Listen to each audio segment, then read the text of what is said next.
বাচ্চা হওয়ার 2 দিন পর ওই বাচ্চাটা মারা গেলে সে বাচ্চার আকিকা দিতে হবে কিনা। কোনো বাচ্চা জন্মের পর যদি 2 দিন পরে মারা যায় তাহলে সে বাচ্চার আকিকা দিতে হবে না, কারণ আকিকা কত নম্বর দিনে দিতে হয়? 7 নম্বর দিনে, নাকি 7 দিন পরে? 7 নম্বর দিনে, 7 দিন পরে না।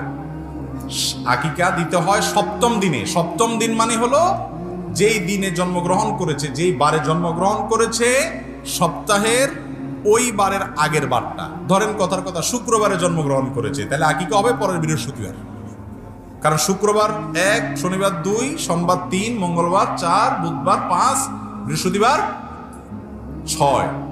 কেমনে হলো? হলো না তো। শনিবার গেছে, তাহলে শুক্রবার 1, শনিবার 2, রবিবার 3, সোমবার 4, মঙ্গলবার 5, বুধবার 6, বৃহস্পতিবার 7।